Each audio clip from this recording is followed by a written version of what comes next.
Depuis quelques années, la baisse de notre pouvoir d'achat fait régulièrement la une des médias. C'est même devenu l'une des principales préoccupations des Français. Et aujourd'hui, plus que jamais, la crise nous pousse à faire attention à nos dépenses. Le portefeuille, on fait vraiment attention. J'ai moins craqué sur un vêtement quand je le vois en boutique. Limite les achats, on va dire, inutiles. Maintenant, c'est vrai qu'on va sur le discount, quoi, surtout. Dans ce contexte, certains ont décidé de surfer sur cette tendance de consommation. On connaissait les hard discounters comme Dia, Lidl ou encore Aldi. Des enseignes qui réussissent à casser les prix dans de nombreux secteurs, et en particulier l'alimentation. Mais aujourd'hui, un nouveau phénomène est en train de tout changer. Écoutez-moi, regardez les yaourts là, regardez ça là. Tout ça là, on va y brader. Vous savez quoi? Vous avez pris quoi? Des nouveaux casseurs de prix qui nous promettent de payer encore moins cher que chez les discounters. Et ils s'attaquent à tous nos produits du quotidien. Les vêtements, l'équipement de la maison ou encore les téléphones portables, mais surtout l'alimentation. Dans ces nouveaux magasins, on y trouve des produits des plus grandes marques, 2 à 3 fois moins chers que dans les commerces traditionnels. Prenez-en 3, 3 € les 3, 8 € les 2. 1 € les 3. C'est bien. Des produits spectaculairement bas, nous avons voulu savoir comment cela est possible. Une enquête qui nous a menés dans le monde opaque de l'industrie agroalimentaire. Nous ne diffusons aucune information concernant notre société. Vous allez découvrir ce soir certaines méthodes des fabricants, plutôt surprenantes. Et pour faire toujours de meilleures affaires, de plus en plus de Français se tournent vers les produits d'occasion. Un marché en pleine explosion qui se chiffre désormais à plus de 5 milliards d'euros. Sur Internet, des sites explosent. Le Bon Coin, Price Minister ou encore eBay. Leur force, mettre en relation les particuliers partout en France pour vendre ou acheter toutes sortes de produits. Mais aujourd'hui, des magasins qui ont pignon sur rue surfent eux aussi sur le business de l'occasion. On voit qu'il est vraiment neuf, il n'a jamais servi. Vendre des produits qui ont l'air comme neufs. Voilà la technique de ces magasins d'occasion pour attirer toujours plus de clients, avec notamment des articles ultra haut de gamme qui, pour beaucoup de consommateurs, seraient inaccessibles sur le marché du neuf. 190 à 300 €. Combien c'est dans le neuf? Entre 6 et 650, ouais. Alors, nous avons voulu savoir ce que valent les produits de seconde main que l'on nous vend dans ces magasins et si l'on fait toujours de bonnes affaires. Non, désolé, je crois qu'elle a une 6 ici, celle-ci. Pour payer moins cher, un autre moyen s'est développé en masse. Un petit bout de plastique que nous avons tous dans notre porte-monnaie, la carte de fidélité. La Fnac, j'ai ma carte Franprix, la carte Monoprix, ma Décathlon. Cumuler des points à chaque achat et obtenir des réductions et même de beaux cadeaux. Ceux qui peuvent faire le plus rêver, alors, un appareil photo, le lecteur DVD portable. A priori, les cartes de fidélité ont tous les atouts. Mais nous allons vous faire découvrir l'envers du décor, ce que cachent réellement ces cartes et comment les marques en ont fait une arme commerciale redoutable. Car vous allez le voir, ces cartes ne sont pas faites juste pour nous faire plaisir, mais aussi pour nous pousser toujours plus à la consommation. C'est la grande enquête que nous vous proposons ce soir.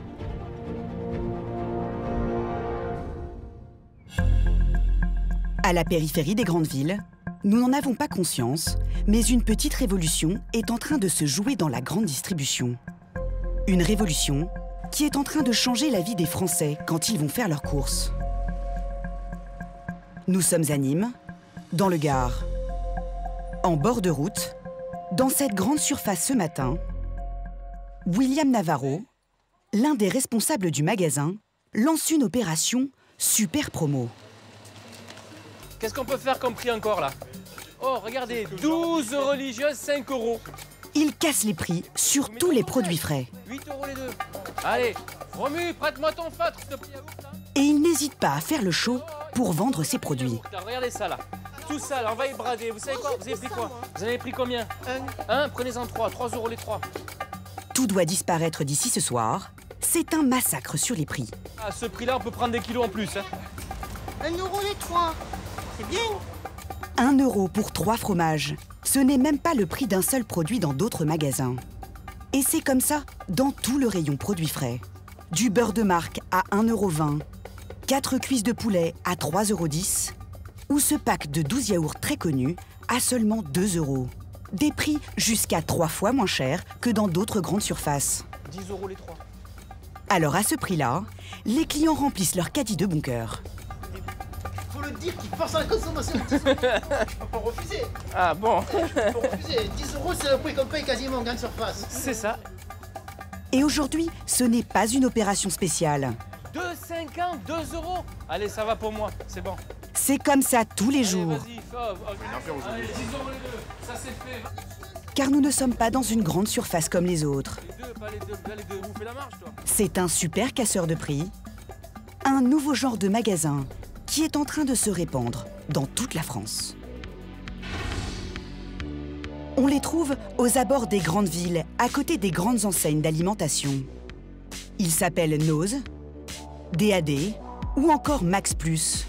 Ces noms ne vous disent rien, mais ce sont devenus les bêtes noires de la grande distribution et des discounters comme Lidl, Dia ou Aldi. Car il faut dire qu'à l'entrée, ces nouveaux magasins affichent clairement la couleur. Des grandes marques à prix cassé, toute l'année. À l'intérieur, ce sont des étendues de rayons sur des centaines de mètres carrés où l'on trouve de tout à des prix ahurissants. Comme ces yaourts de marque à 2 € au lieu de 3,22 € dans un magasin classique. Ou encore cette tarte à 2,50 € au lieu de 4,27 € dans une autre grande surface. Des prix qui défient même les magasins de hard discount, comme pour ces yaourts vendus déjà à bas prix chez un discounter à 1,67 € que l'on peut retrouver à 50 centimes. La méthode pour pratiquer de tels prix, c'est de récupérer les invendus de grandes marques. C'est ce qu'on appelle le déstockage. Et dans un climat économique morose, ces promotions à tout va attirent de plus en plus de consommateurs. La crise est là et on ne peut pas se payer des trucs, on ne peut pas aller dans les grandes surfaces parce que c'est trop cher. On vient très souvent ici pour faire des affaires, parce que c'est un magasin où on peut faire des affaires intéressantes. Parce qu'au magasin, on va payer ça 3-4 € et là, ils sont à 1 €. On compte aujourd'hui des centaines de déstockeurs en France, plus de 300 au total. Alors nous avons voulu savoir ce que valent les produits qu'ils mettent en rayon. Quelles techniques ils utilisent pour pratiquer de tels prix et auprès de quelles filières ils peuvent se fournir. Des filières qui nous ont permis de découvrir un secret, un tabou sur la fabrication de nos produits alimentaires.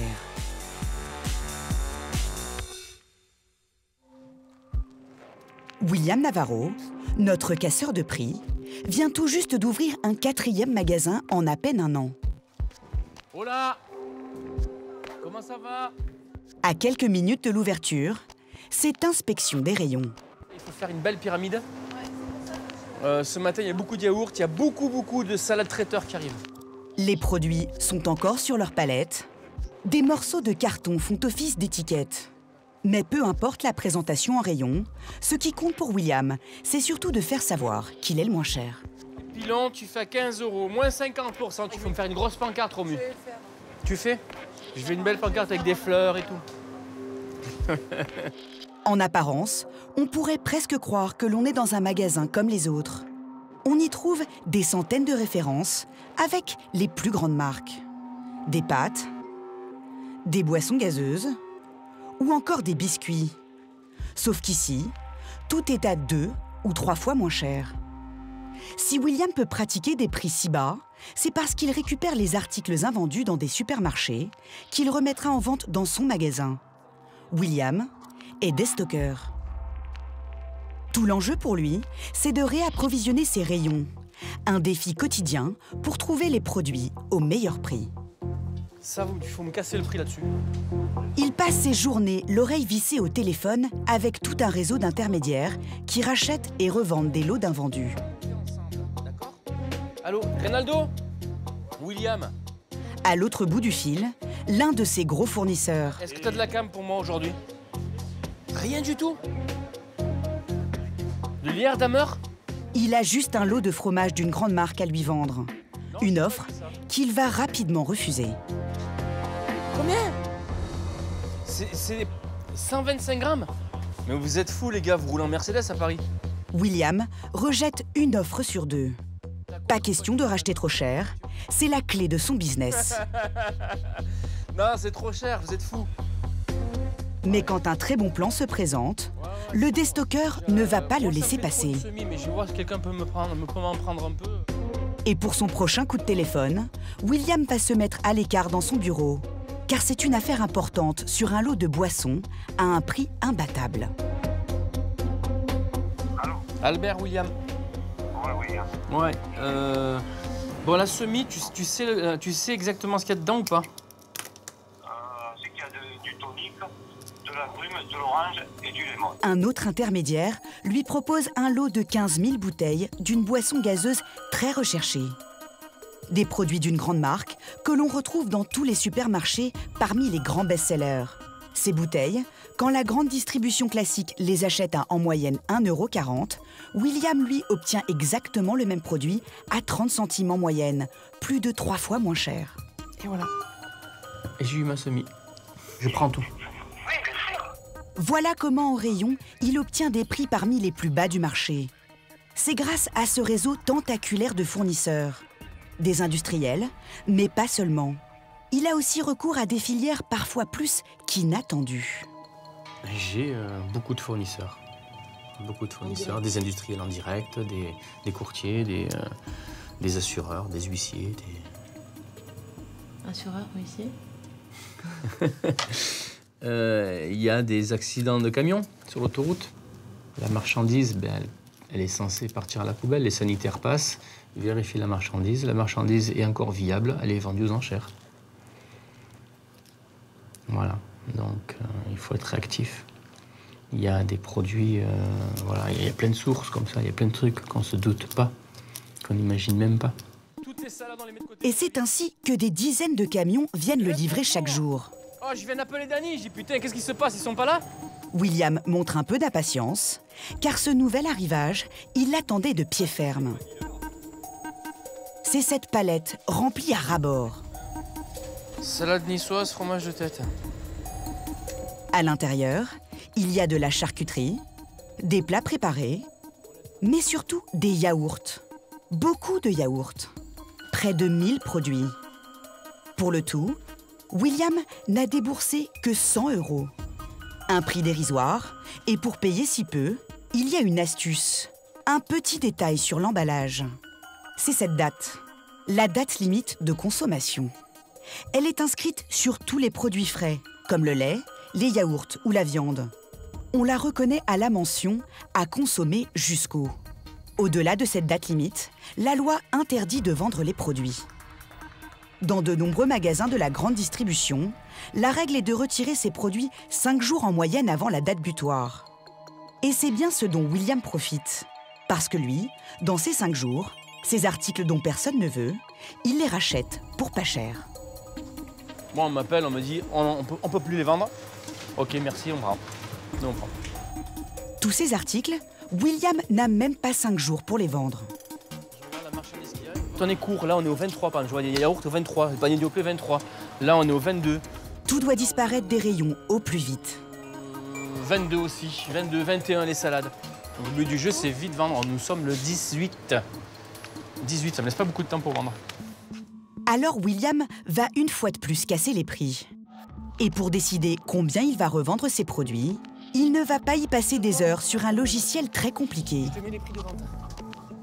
Il prend juste un crayon. Je te mets les prix de vente. Alors ça, Lactel, on va y mettre à 40 centimes. Ça, on va mettre 50 centimes. Au premier abord, on dirait même que c'est un peu au pif. Ça vaut cher ça. 50 centimes. Mais en fait, pour s'assurer qu'il est au bon prix, il va utiliser un outil à la portée de tous les consommateurs. Une application sur son smartphone. Celui-ci, j'ai mis 2 €. Mais on va vérifier quand même combien ça coûte dans la grande distribution. Pour savoir si je suis moins cher. Il suffit de scanner le produit qui l'intéresse et en instantané, les prix de tous les magasins des environs s'affichent. On voit qu'ils sont tous au-dessus des 3 €. Objectif atteint pour William. Pour son pack de yaourts, il est bien le moins cher et de loin, jusqu'à moins 40%. Pour comprendre comment ces produits se retrouvent chez William jusqu'à 3 fois moins cher que dans les grandes surfaces classiques, nous avons voulu aller à la source. en appelant les marques directement. Sur les déstockeurs alimentaires. D'accord. Alors moi, je vais pas pouvoir répondre directement à vos questions. Et on peut dire que les premières réponses sont plutôt timides. Il me faudra un peu plus de renseignements pour qu'on fasse une enquête et que je puisse vous donner éventuellement une explication. D'autres fabricants refusent catégoriquement d'évoquer le problème. Vous travaillez avec les déstockeurs alimentaires? Nous ne diffusons aucune information concernant notre société. Seule une grande marque de produits frais a accepté de nous répondre par mail. Danone confirme que ces produits se retrouvent bien chez les déstockeurs. Et ce sont bien les mêmes que ceux en rayon de nos grandes surfaces. Et la marque s'en défend. Elle préfère que ces produits soient revendus aux déstockeurs plutôt que détruits lorsqu'ils sont retirés des rayons des supermarchés 5 jours avant la date limite. C'est pour limiter le gaspillage alimentaire. Une explication confirmée par Olivier Dauvert, journaliste spécialisé dans la grande distribution. Mais selon lui, les marques ne se préoccupent pas seulement d'écologie, elles s'inquiètent aussi pour leur porte-monnaie. Une marque, si elle le souhaite, peut contrôler à 100% son circuit de distribution, mais ça suppose que s'il y a des invendus ou des défauts de fabrication, elle accepte de les détruire, elle, donc de dépenser de l'argent. Et franchement, entre dépenser de l'argent pour détruire des invendus ou détruire des produits qui ont un léger défaut de fabrication ou les vendre à petit prix, à vil prix dans ces magasins, il vaut quand même mieux les vendre à ces déstockeurs alimentaires en s'attachant quand même de la discrétion qui fait qu'il n'y aura pas de publicité, par exemple, à l'extérieur des points de vente pour les marques qui sont à l'intérieur des magasins. Voilà donc pourquoi il existe un second marché des produits alimentaires proches de la date limite, vendus 2 à 3 fois moins cher dans des magasins comme celui de William Navarro. Une aubaine que les clients ne comptent pas rater. La date, elle est assez... il y a marqué date courte. Vous avez vu la date de fermeture? Non, mais c'est pas grave, mais ça tire quand même. Hein. Oui, vous pouvez manger 8 jours après. Ça risque pas. Non, c'est... Regardez. Même vous dépassez de 8 jours. 50 centimes. Et certains clients sont même prêts à consommer ces produits après la date limite. Comme cette dame, elle vient d'acheter 24 yaourts qui seront périmés le lendemain. Jusqu'au 19-17. Donc jusqu'à demain. Voilà.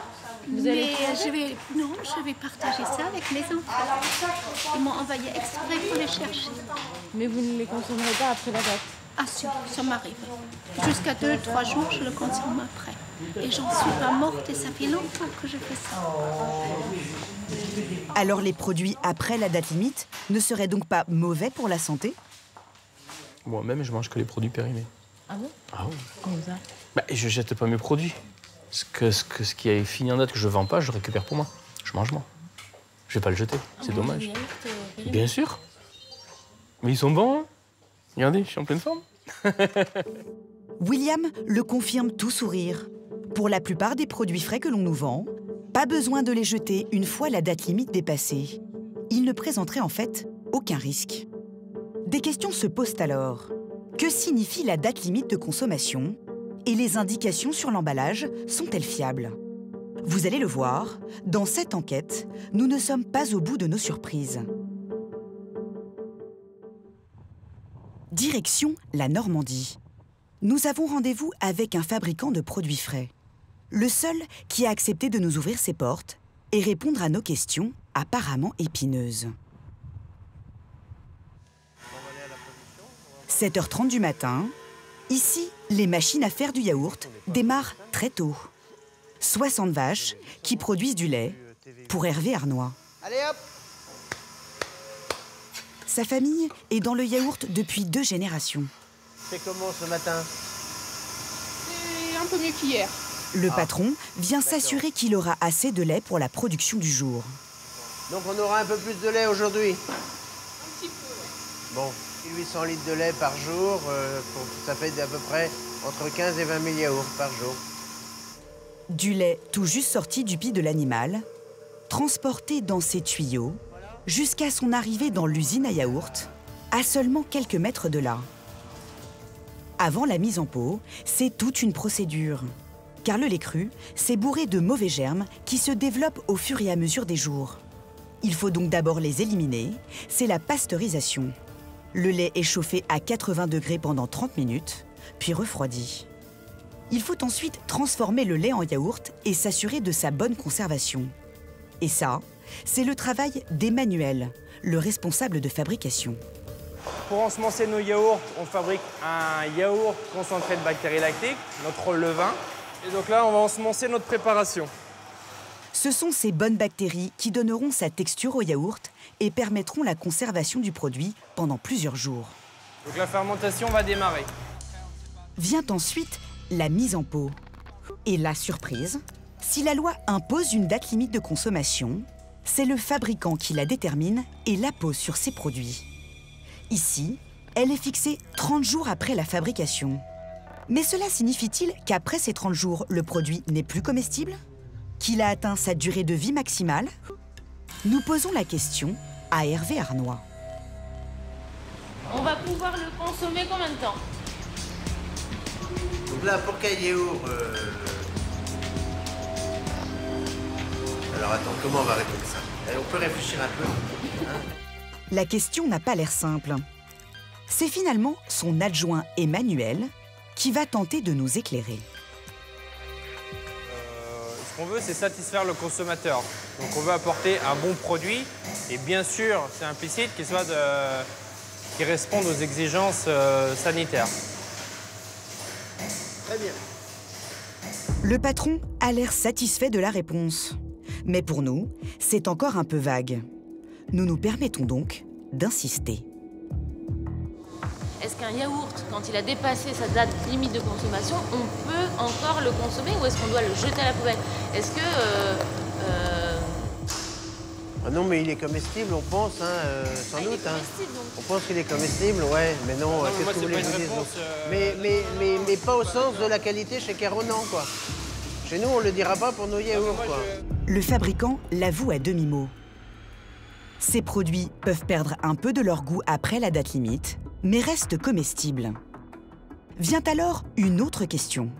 Combien de temps au-delà de la date limite peut-on encore consommer les produits laitiers frais? Pour le savoir, nous avons fait un test nous-mêmes, loin d'imaginer alors ce que nous allons découvrir. Nous avons acheté l'été dernier ces produits. Selon le fabricant, ils seraient périmés le 23 août, soit 20 jours après la date de fabrication. Et nous avons poussé l'expérience très loin en les laissant dans ce réfrigérateur pendant 3 mois. Le 22 novembre, nous les emmenons pour les faire analyser dans un laboratoire spécialisé dans l'agroalimentaire. C'est dans ce même type d'institut que les industriels font tester leurs produits pour fixer la date limite de consommation. C'est Abdelkader Boubetra qui va nous donner les résultats sur nos produits laitiers, a priori périmés. Nous vérifions avec lui tout d'abord l'aspect du produit. Non, on voit bien que visuellement, le produit ne présente aucun développement microbien. Première surprise, après 3 mois, pas une moisissure. Mais le goût est-il resté aussi intact que l'aspect? Ça a un goût un petit peu particulier en termes d'acidité, parce que la DLC a été dépassée quand même de plusieurs mois. Selon le laboratoire, le goût sur ce type de produit est altéré 2 à 3 semaines en moyenne après la date limite. S'il est peut-être un peu moins bon, il est en revanche encore totalement comestible. Le verdict du laboratoire est sans appel. Les résultats montrent bien que pour les dénombrements, c'est-à-dire en termes de quantité, que quel que soit le germe analysé, c'est-à-dire levure, moisissure, Escherichia coli ou Staphylococcus coagulase positif, on est inférieur à 10 cellules par gramme. Ça veut dire que sur le plan microbiologique, ce produit est sain. Au vu de ces résultats, il n'y a pas de risque à le consommer. Conclusion, après 2 semaines, ces fromages blancs seraient donc encore bons et même sans risque pour notre santé après plusieurs mois. Une révélation surprenante qui ne concerne pas seulement les produits laitiers frais. Des centaines d'autres produits sont au cœur de ce qui est en train de devenir une polémique. Et ce n'est pas dans les rayons de supermarchés que notre enquête continue, mais dans un haut lieu de la République. Une enquête qui nous a conduits jusqu'au Sénat. C'était il y a quelques mois dans l'hémicycle. Cet homme interpelle les sénateurs. Je vous invite à lire ça. Vraiment, vous verrez dans ce tableau envoyé par l'industrie et la distribution. C'est Victorin Hurel, ministre des départements et des territoires d'outre-mer. Dans sa main, il tient un document explosif. 300 produits qui apparemment seraient concernés par ces dates limites de consommation. Ce document révèle que pour un même produit, il existe des différences de date limite entre les dom-toms et la métropole. Par exemple, je prends les crèmes vanillées, 28 jours à l'export, 19 jours en métropole. Les consommateurs français ne seraient pas donc tous logés à la même enseigne. Le document pointe du doigt des dates limites plus longues dans les dom-toms qu'en métropole pour un même produit. Ces informations ont été fournies par la grande distribution d'outre-mer et voici ce qu'elles révèlent. Des écarts de date limite non négligeables sur 300 produits. Pour ce fromage frais, c'est 55 jours en outre-mer contre 20 en métropole. Ce jambon standard est considéré comme périmé au bout de 27 jours en métropole contre 40 dans les dom-toms. Et pour cette saucisse de Strasbourg, c'est même le grand écart. Les industriels déconseillent de la consommer au bout de 25 jours en métropole, mais elle est encore bonne dans les dom-toms pendant près de 3 mois. Le document fait l'effet d'une bombe. Les sénateurs en charge des questions de consommation prennent le problème à bras-le-corps. La sénatrice de Seine-Saint-Denis, Aline Archimbaud, est l'une des chefs de file. Elle s'interroge sur les raisons de tels écarts pour un même produit. Il y a deux explications possibles. Soit on veut chercher dans l'Hexagone à raccourcir les délais pour pousser les gens à consommer plus et à jeter à la poubelle des produits qu'ils n'auraient pas pu consommer dans les dates, n'est-ce pas? Et donc c'est pousser au gaspillage et à la surconsommation. Soit c'est cette logique-là, de fait, soit c'est parce qu'on estime que la santé, on estimerait que la santé des habitants d'outre-mer ne mérite pas autant de soins que la santé dans les deux cas, c'est aberrant et scientifiquement incompréhensible. Alors pourquoi, pour un même produit fabriqué au même moment, les marques apposent-elles des dates différentes? Nous les avons appelés pour obtenir des réponses. Et apparemment, chez certains fabricants, on mesure le problème. On reviendra vers vous dès qu'on aura des choses à vous dire, quoi, et des choses claires en fonction de ce qui change en ce moment, voilà. Mais nous n'aurons pas de réponse claire. Quant aux autres marques que nous avons contactées, pas question d'en parler. Les dates limites de consommation sont différentes. Non, je ne reconnais rien du tout. Moi, je ne peux pas vous dire autre chose. Alors, pourquoi une telle opacité? Selon Olivier Dauvert, il faut chercher la raison dans l'intérêt qu'ont les industriels à faire une date limite plus courte que la durée de vie réelle de leurs produits.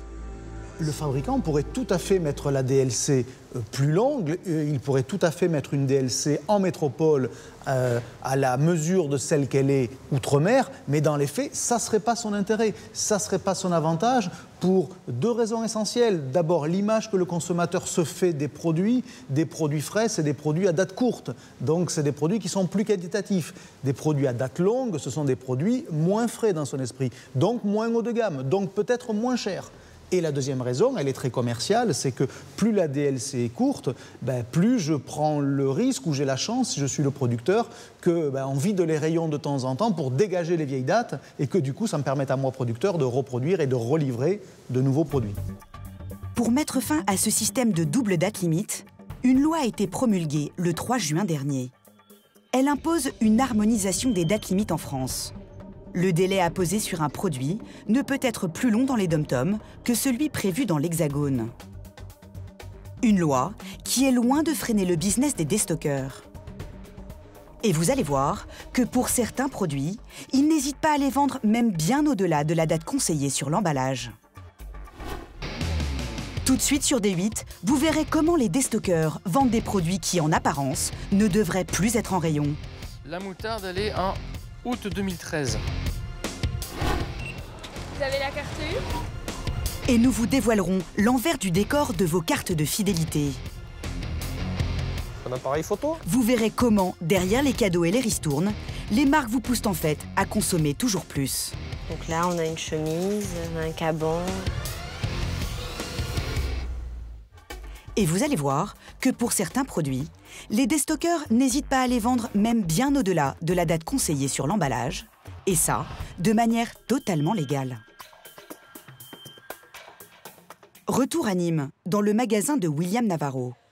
Au rayon épicerie et boissons, pour certains articles qu'il vend, la date est dépassée depuis plusieurs mois. J'ai la DSP, qui est 2013, janvier 2013. Pour cette bière, au moment de notre tournage, on est à presque 1 an de la date indiquée sur l'emballage. La moutarde, elle est en août 2013. Pour cette moutarde de marque, elle est dépassée depuis l'été. Ouais, puis ça bouge pas, hein. Je veux dire, c'est sous vide, c'est fermé. Hein. Et cela ne concerne pas seulement ces 2 exemples. C'est le cas pour bien d'autres produits du magasin. Même cette soupe de poisson. Septembre 2013. Donc la soupe de poisson. Si William peut encore les vendre, c'est grâce à cette mention. À consommer de préférence avant le. C'est ce qu'on appelle la date limite d'utilisation optimale. On la trouve sur les produits secs, comme les gâteaux, les pâtes, mais aussi les conserves et certaines boissons. Cette mention signifie que le fabricant garantit que le produit aura tout son goût jusqu'à cette date, mais la durée de vie dans notre placard est en fait bien plus longue. La loi autorise même à vendre ces aliments 1 an et demi après la date indiquée. Par exemple, on a le Pepsi, est en date du 31 juillet 2013. Donc, sachant que nous sommes en octobre. Donc, 4 mois de date dépassée, nous avons encore 14 mois pour pouvoir le vendre. En sachant que, quelle que soit la bouteille qu'on va ouvrir, il y aura la même particularité. Peut-être certaines bouteilles auront moins de gaz, mais dans l'ensemble, ça ne bouge pas. Les produits peuvent avoir au pire un peu moins de bulles ou un aspect parfois un peu incertain. Dans un magasin, on ne doit pas le trouver, ça. De quoi? La coloration un peu différente, peut-être, je sais pas. Ou ici, 2 matières qui... Ça, normalement, je pense qu'en magasin, on ne doit pas le trouver, tandis qu'ici, on peut le trouver. C'est pas trop dérangeant, ça rendra pas malade. Pour payer 2 à 3 fois moins cher, les clients sont prêts à faire un petit effort. Avec ses 4 magasins ouverts en à peine 1 an, le business de William a de beaux jours devant lui. Et la demande est telle pour ce genre de produit que certains ont bâti des empires, des concurrents qui en viennent à utiliser les ressorts des multinationales de la grande distribution. Et cette fois-ci, ce n'est plus simplement une histoire de date sur les produits. Un homme a mis en place une machine de guerre pour casser les prix. Nous nous rendons dans les Pays de la Loire, à Laval. Au bout de cette zone commerciale, un grand hangar d'une centaine de mètres de long. Nous sommes chez le leader du déstockage en France, dans l'un de ses 220 magasins. Ici, on trouve de tout, un peu partout. De l'eau aromatisée, des boissons gazeuses très connues, du chocolat, et au beau milieu de tous ces aliments de grande marque, des objets très surprenants. Des râteaux, un nain de jardin rangé à côté de lave-vitre, des bijoux ou encore des bibelots. Bref, une caverne d'Ali Baba à prix cassé. Comme ces céréales très connues à moitié prix. Ou encore ce plat préparé d'une grande marque 30% moins cher. Et c'est comme ça dans tous les rayons. On vient très souvent ici pour faire des affaires, parce que c'est un magasin où on peut faire des affaires intéressantes, notamment avec des produits de marque. Vous prenez tout ça? Ah oui, parce que je l'ai déjà eu et je l'ai trouvé bon, puis pour le prix... Ça coûte combien, ça? 0,80. Pardon? 0,80. Il est cuit, vous le passez au four micro-ondes 2 minutes. Vous mettez, mettons, du riz à la sauce tomate, ça vous fait une entrée. Pour moins d'1 euro. Et voilà. Est-ce qu'il y a des produits que vous n'achèteriez pas dans un supermarché normal, par exemple? Tous les produits qui sont plus chers qu'ici. Les marques? Ouais, les marques. Les pizzas à 4 euros, je vais pas les acheter au grande surface. C'est trop cher. Ça fait 3 pizzas. Ça fait 12 euros au lieu de 4,80. 3,60, il y a une marche. Avec 220 magasins et plus de 100 000 clients par jour, il faut alimenter les stocks en masse. Et pour une bonne partie des produits, l'enseigne va les chercher très loin. Car derrière ce hangar se cache une puissance de frappe colossale pour dénicher les meilleures affaires. À quelques kilomètres du magasin, un campus ultra moderne, digne de la Silicon Valley californienne. On est loin de l'image dépouillée des déstockeurs. Nous sommes au siège social du groupe, 10 000 mètres carrés de bureaux et 450 employés.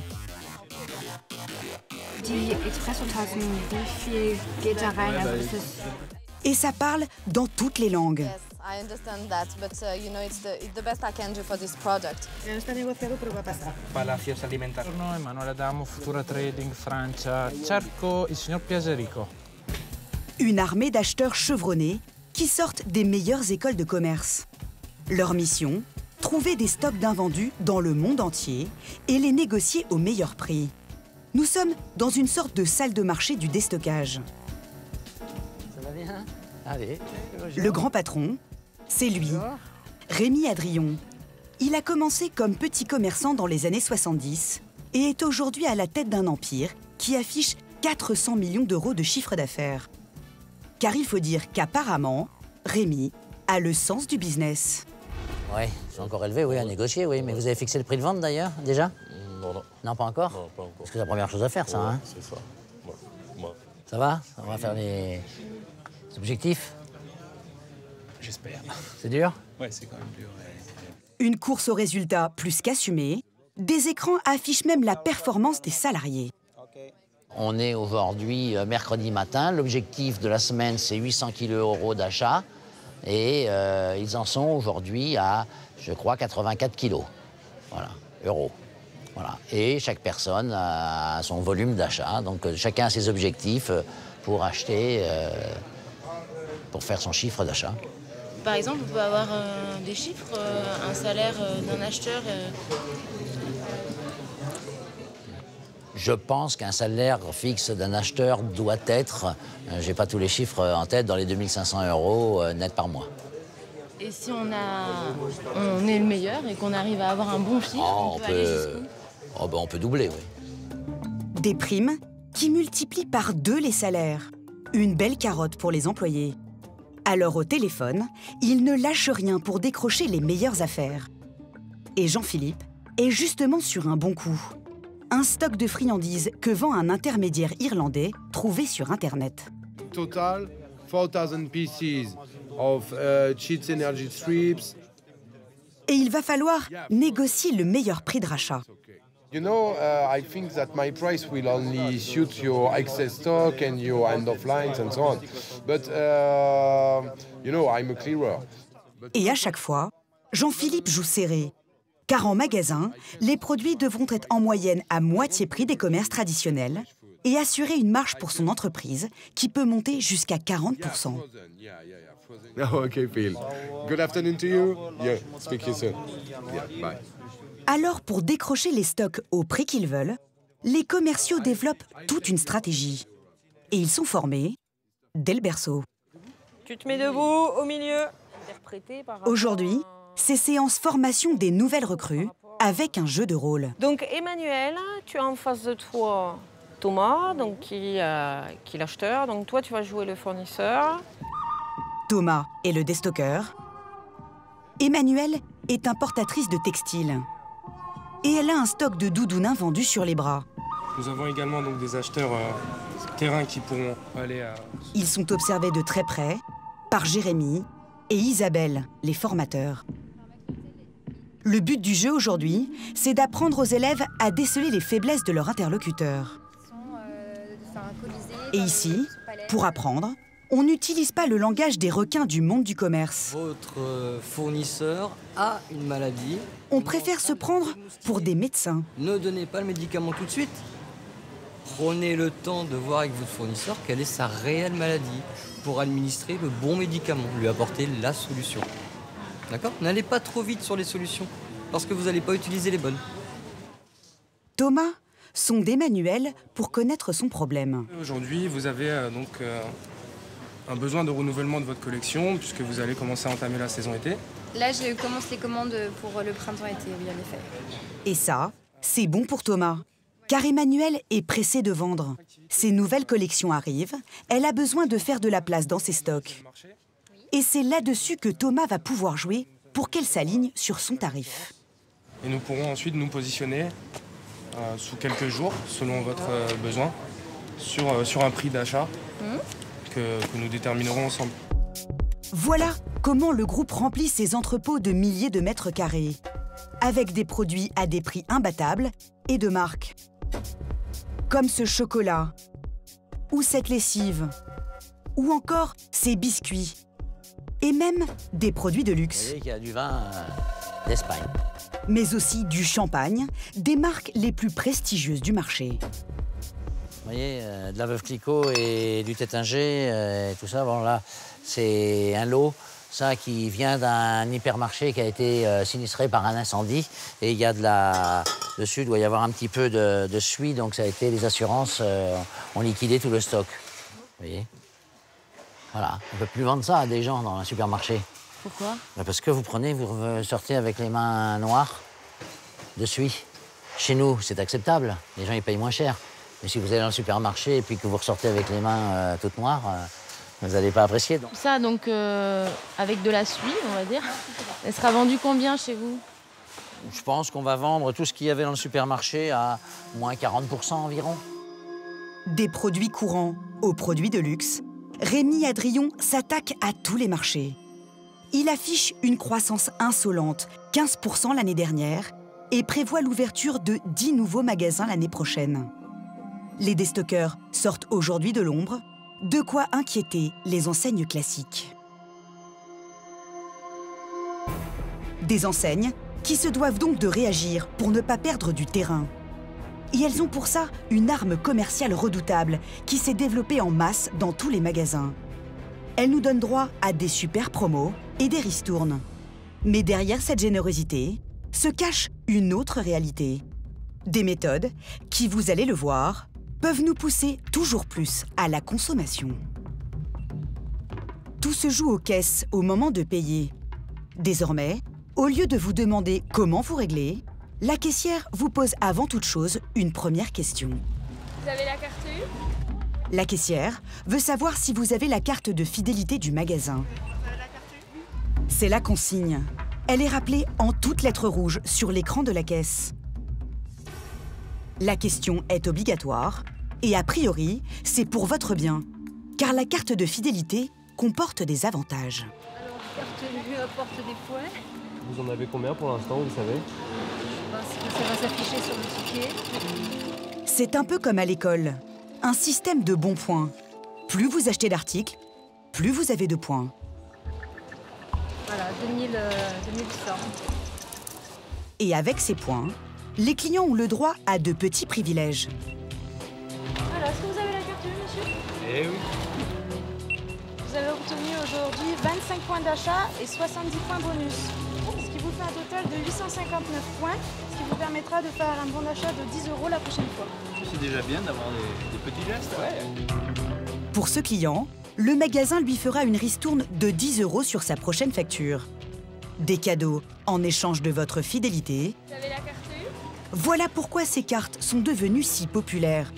Rien que dans ce magasin, près de 17 000 clients y ont adhéré. Il y a vraiment des gens qui comptent là-dessus? Ah ouais. Parce que y en a qui n'attendent pas de les cumuler, mais dès qu'ils ont 5 € ou 10 € de bon d'achat, qui vont les passer pour les aider à payer leurs courses. Et il y en a d'autres, pas forcément une nécessité, mais plus pour se faire des petits plaisirs. En France, 300 millions de cartes de fidélité seraient en circulation. La Fnac, j'ai ma carte Franprix, la carte Monoprix, ma Decathlon. Elles ont envahi notre porte-monnaie. Il y a du pareil au même, Fnac Éveillé Jeux, donc Oxybul, il y a du Marionneau, il y a du Decathlon, il y a du Ikea. Moi j'ai tout. La moitié des consommateurs en possèdent jusqu'à 10. Car dans la guerre commerciale féroce que se livrent les enseignes, toutes sortent cette arme marketing redoutable.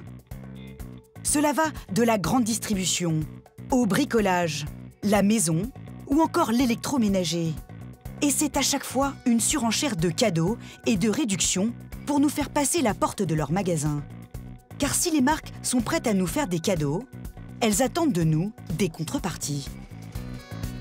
Nous avons voulu savoir qui sont ceux qui conçoivent ces cartes de fidélité, quels sont les secrets qu'elles renferment, et surtout, entre le magasin et le consommateur, à qui profite vraiment la carte de fidélité. Amande, en Lozère, retour dans notre supermarché. Quand on franchit la porte du magasin, la première chose sur laquelle on tombe, c'est cette vitrine. Des étages remplis d'articles haut de gamme, des cafetières tendance, des perceuses de grande marque ou encore des tablettes numériques. Et ici, les étiquettes n'indiquent pas des prix, mais des points. Car ces produits, on ne peut pas les acheter. On les gagne, mais à une condition. Il faut avoir la carte de fidélité. C'est Pascal qui donne les cadeaux. C'est un peu le Père Noël du magasin, mais lui, c'est toute l'année que ça dure. Bon, alors ceux qui peuvent faire le plus rêver, alors un appareil photo, par exemple, le lecteur DVD portable. Et a priori, avoir la carte de fidélité, c'est tout bénef. Esthétique aussi. Juste en faisant ses courses, on cumule des points qui donnent droit à ces cadeaux, et pas n'importe lesquels. Tout l'intérêt, il est aussi, entre guillemets, de leur fournir quelque chose de fiable, parce que voilà, c'est intéressant dans la mesure où c'est du matériel correct. Si c'est du mauvais matériel, ça sert à rien, honnêtement, voilà. Et pour gagner ces articles, Pascal va nous montrer comme c'est simple. Il suffit juste de remplir ce bulletin d'adhésion à la carte de fidélité. Alors, donc pour avoir la carte de fidélité... Les clients doivent répondre à quelques questions a priori anodines. Vos noms, prénoms, date de naissance et adresse. Votre adresse mail, vos numéros de téléphone, si vous souhaitez éventuellement recevoir certaines publicités ou certaines offres directement chez vous. Au fur et à mesure, les questions se précisent. Ils veulent tout savoir de vous et même de votre famille. Les détails de votre foyer, à savoir donc votre épouse éventuellement, vos enfants, tout ça, quels âges ils peuvent avoir, si c'est des garçons, des filles, histoire de vraiment cibler la clientèle, véritablement pouvoir vous connaître un peu plus en détail. Car toutes ces informations vont être précieuses pour ce magasin. Elles vont être épluchées et analysées, mais dans un autre lieu, bien loin de l'univers des grandes surfaces. Un lieu insoupçonné des clients. Les bulletins d'adhésion parcourent des centaines de kilomètres pour finir dans des sociétés comme celle-ci à Bordeaux. Car les marques font appel à des spécialistes pour concevoir leur carte de fidélité. Oui, parce que ça, c'est ce que tu as mis dans la vidéo. C'est Oui, voilà. C'est plus flat design, d'avoir moins de reflets et tout, c'est un peu plus tendance. Puis ça ira bien. Et les boules. Agnès Passot est à la tête de l'une des sociétés leaders sur le marché. Alors ça, c'est des cartes très anciennes, ça fait partie des clients historiques en fait, qui travaillent avec nous depuis un certain temps. Ces cartes, qui ont certainement fini dans votre porte-monnaie. Voilà, on a des cartes qui deviennent dorées pour les meilleurs clients, version classique, version dorée. Ce ne sont pas les marques qui les ont créées. Ce sont eux qui les pensent et les designent. Des spécialistes du marketing, des statisticiens et des designers.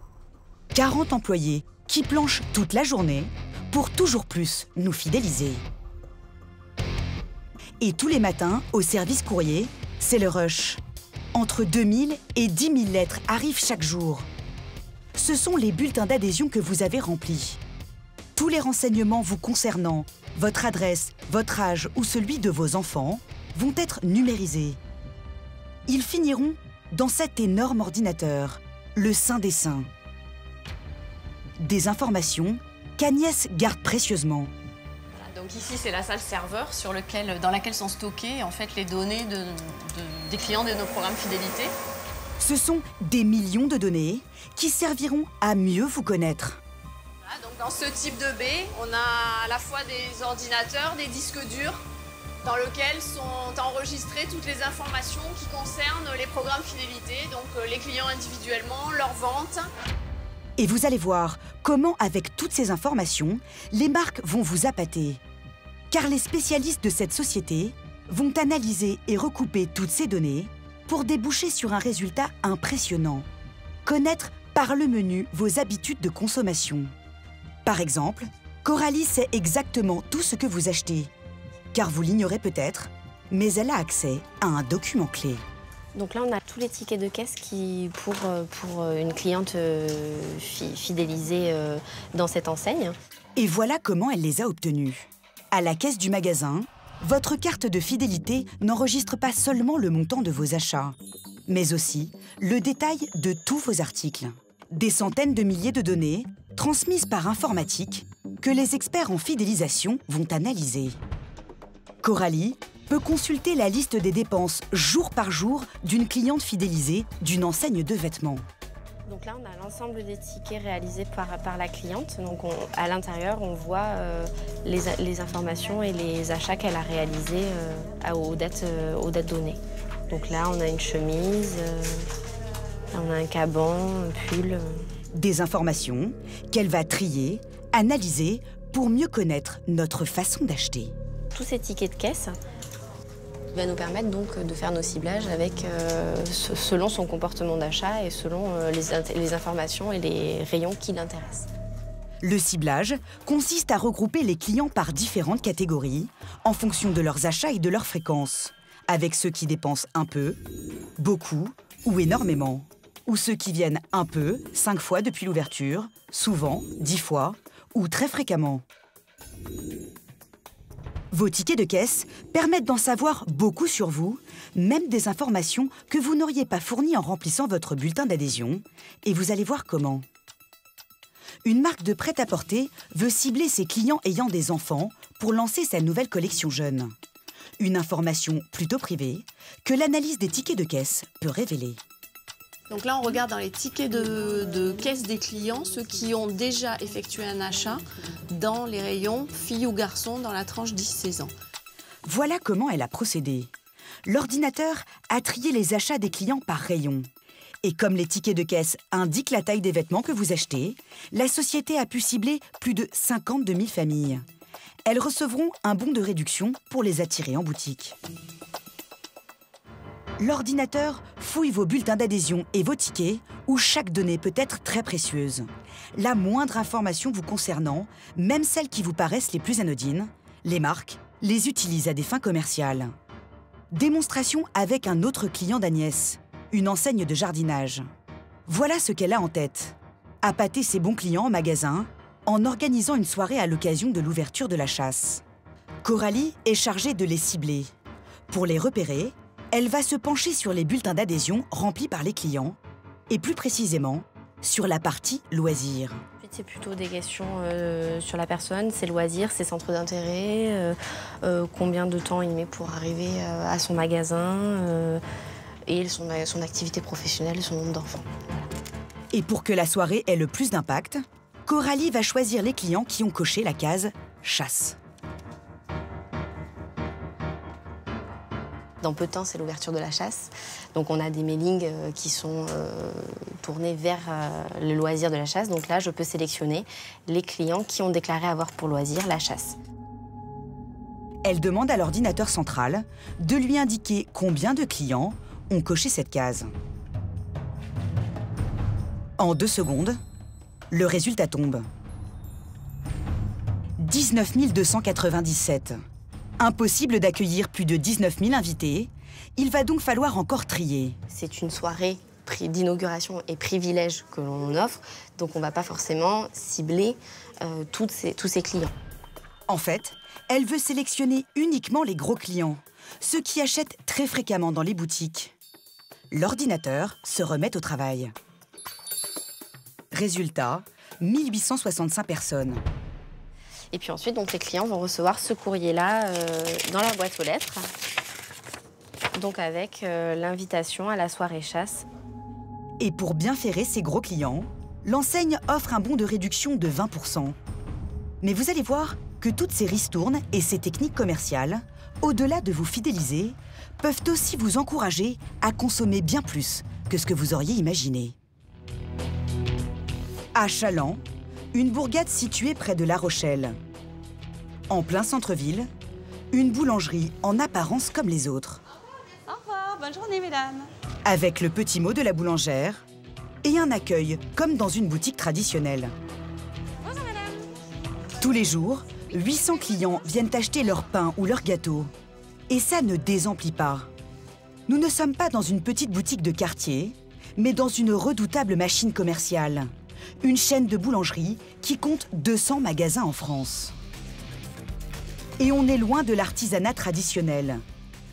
On y trouve du pain industriel pétri ailleurs, des viennoiseries congelées, des cookies réchauffés sur place, ou encore des pâtisseries préparées dans une cuisine centrale à des kilomètres de là.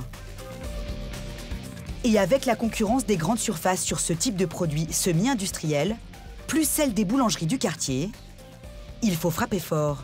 Et ça, c'est tout l'enjeu d'Angelina, la responsable du magasin. La priorité, c'est surtout de garder déjà nos clients et éviter qu'ils s'en aillent ailleurs. Ça, c'est déjà très important à l'heure actuelle. Et cette chaîne mise beaucoup sur une carte de fidélité qu'elle place à tout va auprès de ses clients. Est-ce que vous avez la carte fidélité? Vous la voulez? Oui. Oui. Alors, je vais vous la présenter. Petite carte magnétique comme ça. D'accord. Vous la présentez à chaque fois. 1 euro d'achat égale 1 point. Au bout de 60 points, il y a un bon d'achat de 3 euros sur tout le magasin. D'accord, ok. Au départ, un système de points semblable aux grandes surfaces. Dès que vous atteignez 60 euros, la vendeuse vous reverse 3 euros, soit 5% du montant de vos achats. Non, je trouve ça super parce que je trouve qu'il y a, au point de vue commerce, au point de vue... moi, je trouve ça idéal. Et si on peut avoir quelques petites pâtisseries en plus ou des réductions, moi, c'est toujours bon à prendre. Aujourd'hui, il faut ça pour attirer le client. Il faut des petites remises comme ça. Il n'y a que ça qui marche. Avec ces petites remises, la carte se place assez facilement. Et dès que vous payez en caisse, Angelina la réclame systématiquement. Et ce n'est pas juste dans l'intérêt de ses clients. Tout de suite sur D8, vous allez comprendre comment certaines enseignes, grâce à leur carte de fidélité, vous poussent en fait à dépenser plus. Viens chercher un cookie et repartir en courant, il consomme 8 euros. Puis vous découvrirez comment certains magasins vous proposent aujourd'hui des smartphones dernier cri ou des ordinateurs portables jusqu'à moitié prix. 290 à 300 euros. Combien c'est dans le neuf? Entre 6 et 650, ouais.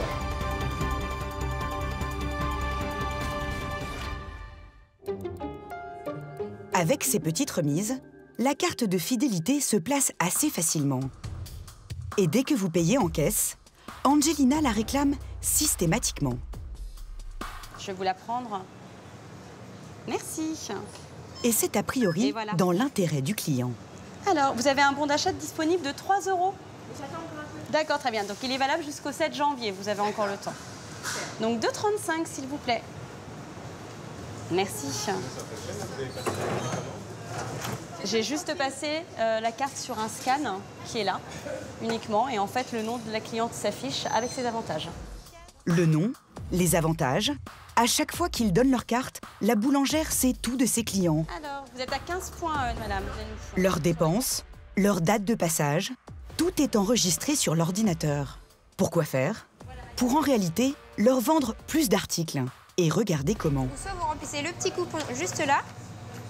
Voilà. Et ce sont en fait les clients qui aident le magasin sans s'en rendre compte, en donnant des informations clés, comme le numéro de portable ou l'adresse mail. Vous recevez les messages commerciaux aussi sur votre portable. Voilà. Et ça, vous pensez que c'est utile pour le programme, là, de fidélité? Bah oui, parce qu'on reçoit des SMS parfois de promotions journalières. Et la Micaline, c'est vrai que ils en font assez souvent. Des promotions journalières, des ristournes, tout un système commercial très aguicheur.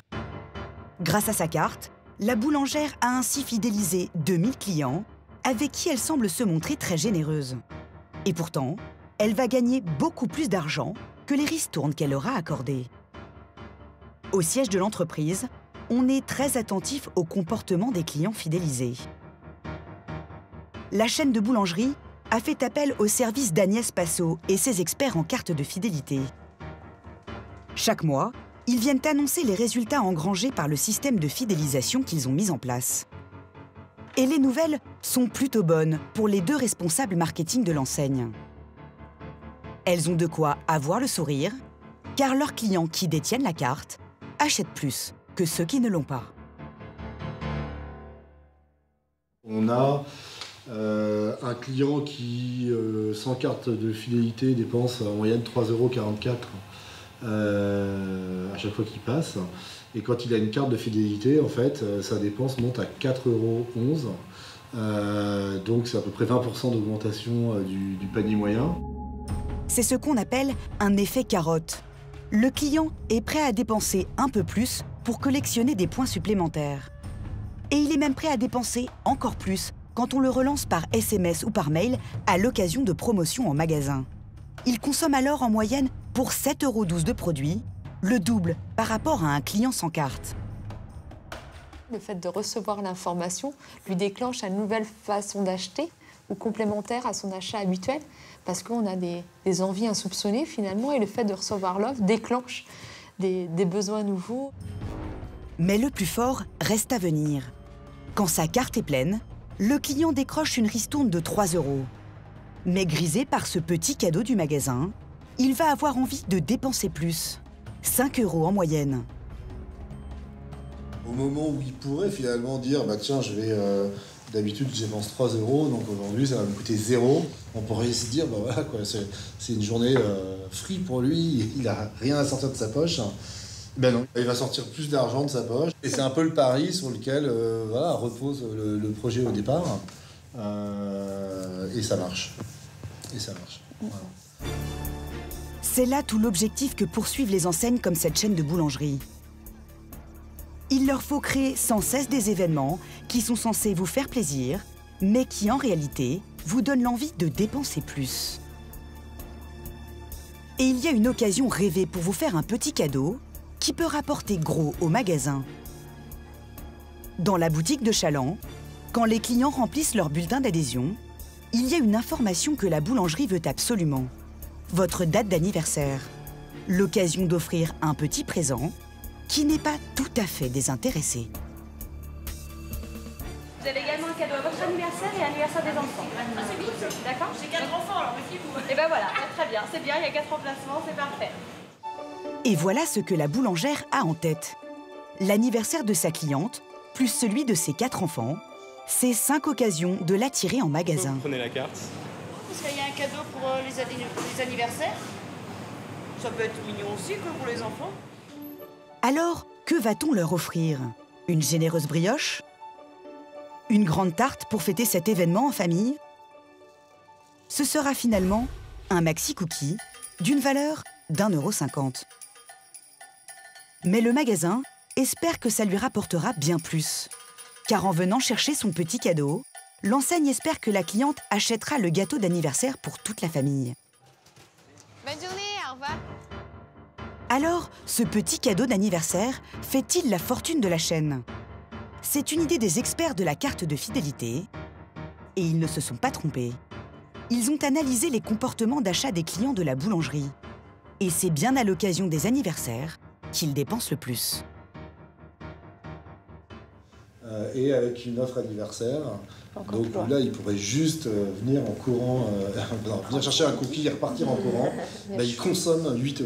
C'est quand même un effet de levier qui est très fort et que ça est hyper propice au développement du business. Telle est la mécanique implacable mise en place par la carte de fidélité. Si elle vous fait gagner en moyenne 5% de remise, elle vous conduit par le biais des relances très opportunes à dépenser 20% de plus en magasin. Et il y a un dernier effet magique, peut-être le plus efficace. C'est que les clients sont contents de l'avoir. Donc une de plus dans le carnet. Et pour ceux qui ne seraient pas adeptes de la carte de fidélité, les marques ont trouvé un autre moyen de les appâter.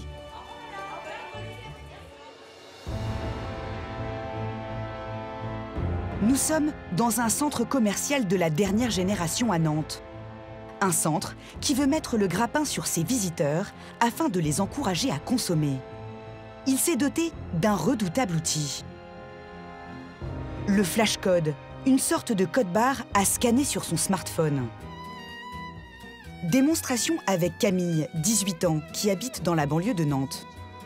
Quand elle entre dans la galerie marchande, la première étape est de photographier le flashcode qui lui permet de télécharger le plan du centre commercial. Donc j'ouvre le flashcode. A priori, elle semble avoir chargé un simple guide de la galerie avec les services et la liste des enseignes. Mais le vrai plus pour les marques, c'est que ce flashcode a injecté dans le portable de Camille un programme qui permet de la géolocaliser. C'est-à-dire qui repère sa position exacte. Et voilà l'astuce. Son téléphone lui indique désormais les promotions en cours, avec même l'itinéraire qui la guidera jusqu'au magasin. Donc, je suis placée ici. Et c'est parti. Le centre va mener Camille par le bout du nez. Sachant que je venais faire les magasins sans but particulier, ça peut m'indiquer, vu qu'il y a une promotion, ça peut être sympa. Je me dis que je peux faire des bonnes affaires et donc oui, je peux y aller parce qu'il y a une promotion, sachant que j'étais pas au courant. Une sorte de fil à la patte qui préfigure la carte de fidélité moderne. Celle que vous téléchargerez dans votre portable et qui vous suivra partout quand vous ferez vos courses. Et pour vous attirer dans leur magasin, certains ont trouvé un autre moyen de casser les prix. Un genre de magasin un peu oublié ces dernières années, mais qui revient en force aujourd'hui en ciblant les produits high-tech à la mode, comme les téléphones portables, les ordinateurs ou encore les écrans plats. Des produits haut de gamme, ceux de nos rêves, souvent inaccessibles pour beaucoup de consommateurs. Mais vous allez voir comment certains réussissent à nous les vendre à moitié prix. Vous rigolez pas, vous? À nous, quand on revient, c'est pas pour faire semblant. Ces clients aujourd'hui ne viennent ni acheter, ni faire une réclamation au service après-vente. Ce réfrigérateur, ils viennent le vendre. Vous l'avez acheté combien? 150 €. Donc voilà, on va voir combien est-ce qu'on peut en tirer. La jeune femme veut se débarrasser des objets trop encombrants avant son déménagement pour l'Angleterre. Ah oui, là, Javel et tout, il y a pas de souci. Alors autant se faire un peu d'argent. Nous, on va le revendre dans les 90 € à peu près. Et on peut vous en proposer la moitié, c'est 45 €. 45 €. 50, on peut pas arrondir. Si, 50. Allez. 50, ça va. 50. 50. Ah, 50, non, non. j'allais dire, ah, mais là, je veux bien. Bah, allez, L'affaire est conclue en 20 secondes et au final, tout le monde est content. La jeune femme récupère du cash tout de suite. Quant au magasin, il rentre une nouvelle bonne affaire. Un frigo en très bon état qu'il revendra 90 €, 30% moins cher que le neuf. Voilà comment ce magasin remplit à ras-bord ses rayons de produits d'occasion. Et on est loin des vieilles babioles rangées en vrac. Ici, c'est plutôt ambiance grand magasin. On va passer soit sur du smartphone, soit sur du téléphone milieu de gamme, c'est-à-dire presque du smartphone, mais pas tout à fait, soit sur du tactile joujou. Des téléphones dernière génération ou encore des ordinateurs portables entre 30 et 50% moins chers que le neuf. 290 à 300 €. Combien c'est dans le neuf? À peu près 700 € quoi. Ouais, enfin 650, ouais, ça, entre 6 et 650, ouais. Et aujourd'hui, pour faire une bonne affaire, les consommateurs n'hésitent plus à acheter des produits déjà utilisés. Pourquoi vous n'achetez pas neuf? Parce que c'est moins cher et voilà quoi, l'appareil à raclette on s'en sert pas souvent dans l'année donc j'ai acheté une petite table de mix aussi ici pour faire de la musique. Table de mixage, on a acheté nos enceintes et ça marche bien quoi. Depuis la crise, tout est bon pour faire des économies et payer moins cher. Un marché en profite, celui de l'occasion. Un marché en pleine explosion qui affiche aujourd'hui un chiffre d'affaires de 5 milliards d'euros. L'année dernière, près d'un Français sur deux a acheté ou vendu un produit de seconde main. Une nouvelle manière de consommer qui a fait la fortune de sites comme Le Bon Coin, Price Minister ou encore eBay. Des sites de petites annonces où l'on peut vendre ou acheter toutes sortes de produits entre particuliers. D'autres ont voulu leur part du gâteau. Les magasins d'achat-vente qui avaient perdu du terrain reviennent aujourd'hui en force. Le concept est en plein boom. Ils rachètent vos objets et vous versent l'argent en liquide tout de suite. Les temps sont durs, donc pour tout le monde. Donc, tout ce qui est un peu superflu, qui sert une fois dans l'année, je m'en sépare. Des objets que les magasins revendront à prix cassé, jusqu'à 70% du neuf. Ce que je veux, en fait, neuf, ça coûte 500 €, voilà. Ça coûte trop cher. 3 gros acteurs se partagent le marché. Tous ont choisi le mot magique en temps de crise. Il s'appelle Easy Cash, Cash Express, mais aussi Cash Converters, le leader du marché, qui compte aujourd'hui 120 magasins en France et affiche un chiffre d'affaires de près de 100 millions d'euros. On a encore le vent en poupe pour de nombreuses années. La guerre que se livrent ces enseignes, c'est de trouver les meilleurs produits, ceux qui ont l'air comme neufs, pour vous faire venir dans leur magasin. Alors nous avons voulu savoir si l'on nous propose toujours de bonnes affaires ou si cela réserve parfois de mauvaises surprises. Non, désolé, je crois qu'elle a une ici, celle-ci. Et lorsque l'on vend l'un de nos biens, en tire-t-on toujours le meilleur prix? Vous allez voir que derrière ces vitrines, ce n'est pas toujours aussi rutilant que ça en a l'air.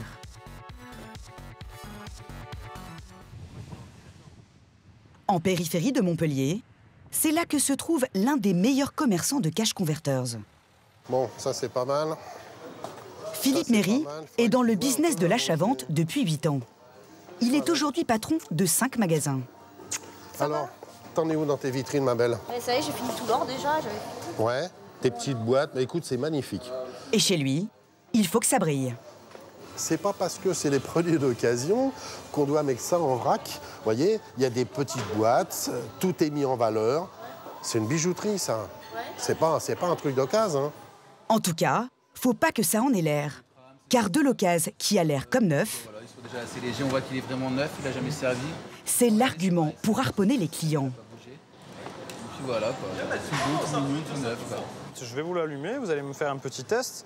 Et on n'hésite pas à faire tester les produits pour bien rassurer les clients.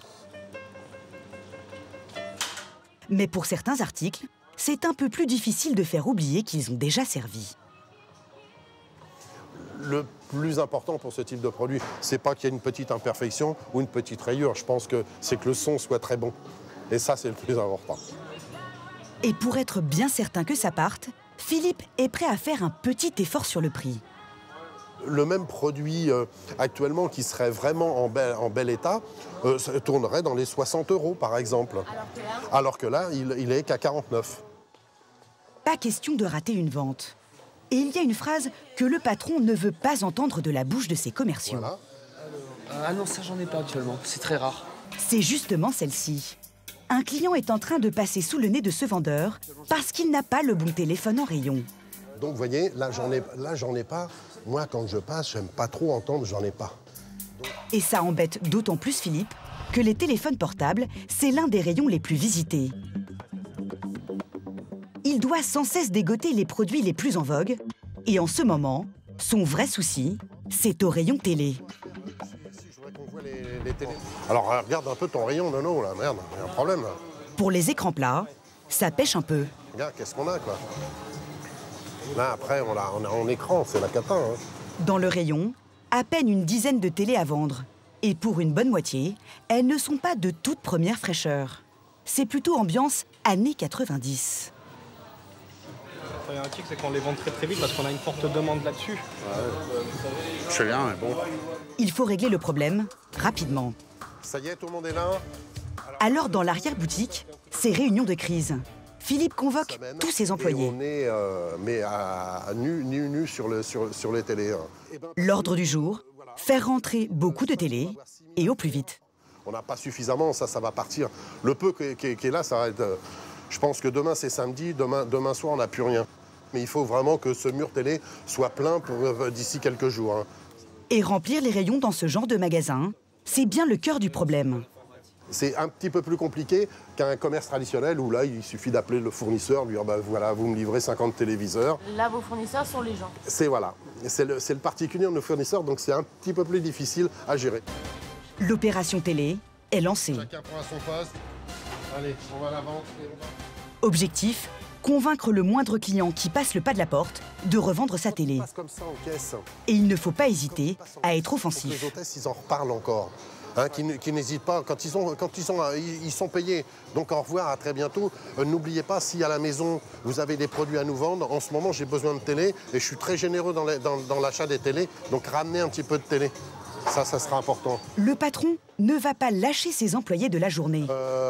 Mon appel de stock, vous y avez pensé un petit peu, les gars, là, sur la télé? Ouais. T'as fait quelque chose un peu ce matin, toi? T'as rentré quelque chose en télé? Pas en télé. Non, pas en télé. Faut dire à nos clients qu'on a besoin de télé. Vous n'avez pas de télé pour nous? Si vous avez de la... Si, j'en ai une neuve, c'est moi déjà. Ah ouais. Non, mais si éventuellement vous aviez une télé chez vous, que vous n'utilisez plus, n'hésitez pas, parce qu'en ce moment, on a un manque, on a beaucoup de demandes en téléviseur, et on n'en rentre pas. Et pour faire rentrer de la télé, c'est ici que tout va se jouer. Au service rachat. C'est le nerf de la guerre du business. C'est là où les particuliers viennent revendre leurs biens qui rempliront les stocks du magasin. Couteau au la gueule, avec leur bloc, n'est-ce pas? Certains viennent vider les fonds de placard. Alors là, c'est un truc, vous savez, pour hacher les légumes. Sac isotherme. D'autres viennent arrondir leur fin de mois difficile. Car ici, l'avantage, c'est d'avoir du cash tout de suite. Et dans un climat économique plutôt morose, l'argument fait mouche. On est lundi, en plein après-midi, c'est la queue jusqu'à l'extérieur du magasin. Cette maman et son fils viennent vendre ce caméscope. En général, si on est là, c'est pour se débarrasser de quelque chose, c'est pas pour... Et pour la plupart, pour récupérer 3 sous aussi. Voilà, donc tout le monde y trouve son compte à un moment donné. On aurait sûrement pour 30 ou 20 euros. Si le jeune homme dit ce chiffre un peu au hasard, le commercial du magasin, lui, sait déjà combien il est prêt à mettre. En fait, on a une cote. Quand vous cliquez dessus, vous voyez, on a les stats, marqué statistiques réseau. Tous les commerciaux sont connectés à cette base de données gigantesque. Elle leur permet de connaître en direct toutes les transactions des 120 magasins en France. Des milliers de produits référencés qui vont de la manette du jeu vidéo des années 90 jusqu'aux produits les plus récents comme la cigarette électronique. C'est comme une cote Argus avec l'évolution du prix sur plusieurs années. Pour ce caméscope, le commercial va se baser sur le dernier achat il y a 4 jours. Le magasin de Saint-André a racheté le même produit pour 35 €. Le jeune homme est plutôt content puisqu'il en espérait à peine 30. Et pour faire monter le prix, il revend aussi aujourd'hui sa console et un jeu vidéo. Là, on a 98 € au total. Maintenant, tout l'enjeu pour le commercial, c'est que cet argent soit dépensé à l'intérieur du magasin. Alors, il va leur faire une offre. C'est pour des espèces ou un bon d'achat On va voir. A priori, bon d'achat. Et s'ils optent pour le bon d'achat, c'est que ses clients savent que le magasin est plus généreux en bon d'achat qu'en espèces. Comme c'est du bon d'achat, on va pouvoir monter à 110. Nickel. Ils récupèrent 12 € de plus. Ces 110 € de bon d'achat en poche, ils ont décidé de faire un tour au rayon écran plat. Voilà. À tout de suite. Alors, vous êtes content du prix que vous avez obtenu? Oui, il est content. Il va pouvoir s'acheter ce qu'il voulait. Merci, à bientôt. Au revoir. Voilà comment le magasin récupère tout un tas de produits. Et il y en a pour lesquels il ne faut surtout pas rater la négociation. Ce sont les produits les plus populaires et les plus chers quand on les achète neufs. Et justement, à côté, un bon coup se présente au comptoir. C'est le iPhone 4, 16 Go. C'est l'un des best-sellers en France. Et ça tombe bien, parce qu'en ce moment, dans le magasin, c'est rupture de stock. Il y a tout un tas de produits, mais pas ce modèle phare. Le commercial, Vincent, le veut absolument. Mais le propriétaire du téléphone est un peu trop gourmand à son goût. Combien vous en souhaitiez à peu près en termes de prix? Franchement, pas en dessous de 150, 160. Trop cher pour Vincent. Mais vu la demande dans le magasin, il est prêt à être un peu plus généreux. Bah là, on peut aller... Normalement, c'est 120 € à peu près. Donc, on peut aller jusqu'à 130. On peut faire un effort, ouais. Un petit effort, mais pas trop non plus. Car il y a un prix qu'il n'a pas le droit de dépasser. Sur chaque revente, le magasin se prévoit une marge de 50 % en moyenne. Et pour ne pas rogner sur cette marge, le prix de rachat est fixé sur ce téléphone à 130 € maximum. C'est un téléphone d'occasion. C'est pas mal. Et vous l'aviez acheté neuf? Celui qu'on a vendu, oui. Combien? Un téléphone comme ça vaut 400 €. Neuf. Là, il est plus neuf, maintenant, il a 2 ans quand même. Au final, tout le monde s'y retrouve. En seulement quelques minutes, le jeune homme repart avec une jolie somme en cash. Quant au magasin, ce téléphone racheté 130 €, il le revendra 249,99 €. Une bonne opération pour les deux parties, mais qu'en est-il pour celui qui va le racheter? Comparé au neuf, ça vaut le coup, mais sur le marché de l'occasion, est-ce une si bonne affaire? Nous sommes allés sur Internet pour comparer avec des sites spécialisés dans l'occasion. Des sites où l'on peut retrouver les mêmes produits que chez Philippe, des ordinateurs portables, des bijoux ou des machines à laver. Mais le produit star en ce moment, c'est ce fameux smartphone. Alors, à combien le trouve-t-on sur Internet? Pour le même téléphone, en très bon état, cette annonce le propose à 200 €, 50 € moins cher que dans le magasin. Sur cet autre site de référence, les prix ne dépassent jamais les 230 € et même en comptant les frais de port, le magasin de Philippe reste au moins 10 € plus cher qu'Internet. Mais ça ne l'empêche pas de vendre ses téléphones. Vous vouliez peut-être un petit peu renseignement. Bien au contraire. Car même si Philippe est un peu au-dessus du marché, dès qu'il a un produit en rayon, il le revend illico. Mais pour d'autres produits, les clients n'ont pas vraiment la fièvre acheteuse. En ce moment, Philippe a tout un stock de cafetières sur les bras. Les cafetières, il y en a beaucoup. Il y en a beaucoup trop. Alors pour s'en débarrasser, il va devoir faire un gros effort sur les prix. Pour cette cafetière d'une très grande marque, il va la vendre 59,99 €, un prix bien plus compétitif que sur Internet, où on la retrouve entre 15 et 40 € plus cher. Et pour que ces cafetières partent très vite, Philippe va encore faire un geste commercial. On va faire bénéficier aux clients qui vont venir les acheter d'un pourcentage de remise. Une ristourne de 20% à la caisse sur tous les produits du rayon. Des techniques commerciales ultra offensives qui permettent à Philippe d'afficher aujourd'hui un chiffre d'affaires de 5 millions d'euros pour ses 5 magasins. Mais tous ces produits déjà utilisés sont-ils tous de bonne qualité? Nous retrouvons cette maman et son fils. Leur bon d'achat en poche, ils se rendent au rayon télé. Beaucoup trop petit. Avec leurs 110 €, ils veulent s'offrir un bel écran plat. Pas être trop petit, 150. Par contre, en grande, j'ai celle-ci. Je sais pas si vous l'avez déjà vue, la petite charpe là. Ils flashent sur ce modèle. Une bonne affaire. En tout cas, en apparence. Les clients tiennent à tester le produit avant de l'acheter. Vous allez voir si ça, c'est pas merveilleux. Le vendeur a l'air très sûr de son produit. Mais il y a un petit hic. On peut chercher la télécommande, il n'y a pas. Ah, elle est vendue sans télécommande. J'avais pas vu.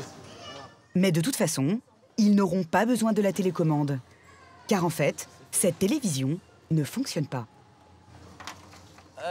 Non, désolé, je crois qu'elle a une... Si, celle-ci. Je l'ai retirée de la vente et puis point. Un produit tout juste mis en rayon qui ne marche pas, cela nous intrigue. Car il y a bien un test sur les produits avant leur mise en vente. Ça se passe dans l'arrière-boutique du magasin. Pour les aspirateurs ou les plaques chauffantes, facile de savoir si ça marche ou pas. Ouais, c'est bon, ça fonctionne. Nickel. Mais pour certains produits plus sophistiqués, ceux justement les plus recherchés, le test est un peu plus compliqué. Là, j'ai la souris qui fonctionne pas.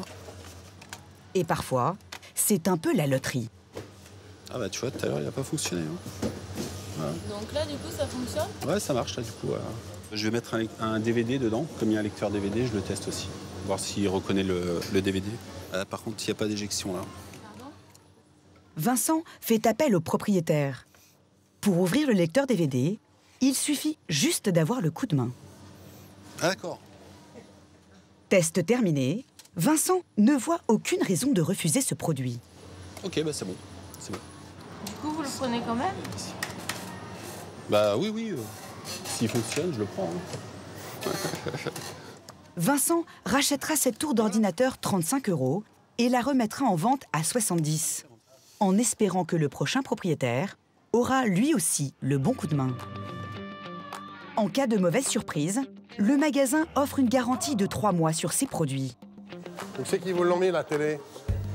Pour Philippe Méry, les affaires marchent plutôt bien et il ne compte pas s'arrêter là.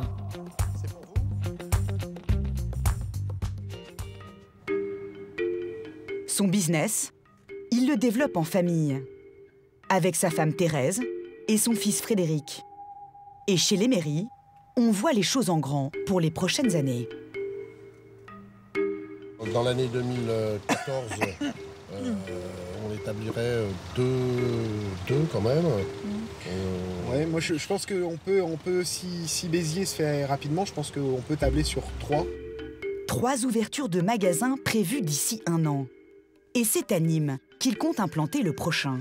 La clé pour démarrer fort, ça va être l'emplacement. Leur manager, Christophe, a repéré des locaux. Je vais d'abord vous montrer le premier local qui est sur la droite, donc je vous disais qu'il faisait partie de Ville Active, mais il est de l'autre côté. C'est à 2 pas d'une zone commerciale. Un endroit a priori idéal qui draine des milliers de clients. Alors donc c'est celui-ci, donc je voulais vous montrer en tout premier. Donc c'est un local, celui-ci, donc il fait 700 mètres carrés. La particularité de celui-ci, c'est qu'on est donc dans le secteur Ville Active. Il y a pas mal de passages au niveau des véhicules. Quand les automobilistes passent, impossible de rater le local. Mais il y a un défaut rédhibitoire pour la famille Méry. Passage piéton, par exemple, c'est quasi inexistant. Il n'y a personne qui se balade à pied ici. C'est que des voitures qui passent. Là, piéton, ça m'inquiète. Ça me plaît pas trop parce qu'effectivement, on est trop en retrait. Il nous faut vraiment qu'on soit dans le cœur de la zone, à côté des grosses enseignes, que ce soit les enseignes de discount ou autres, mais en tout cas qu'on soit vraiment dans le nerf de la guerre, quoi. Un emplacement, c'est primordial. Et un emplacement peut être à 50 mètres près, 50% de chiffre en moins pour 50 mètres. Et c'est à quelques dizaines de mètres que Christophe va leur faire une autre proposition. Cette fois-ci, au cœur de la zone commerciale. Donc là, on est passé de l'autre côté de la route. Ça change, là. Et là, oui, là, effectivement. Alors là, par rapport à celui qu'on a vu tout à l'heure, la différence, c'est qu'il y a toujours autant de voitures qui passent, mais il y a aussi des piétons. Plus zone commerciale, hein, plus en zone commerciale que de l'autre côté. Ouais, et puis là, bon, on s'aperçoit, quand on fait un petit peu le tour, on s'aperçoit que toutes les grandes enseignes sont réunies ici. Pour l'instant, ça m'intéresse fortement, de par le passage, de par l'emplacement et de par la visibilité de l'enseigne. Avec l'explosion de ces magasins d'occasion, la famille Méry peut maintenant se frotter aux plus grandes enseignes.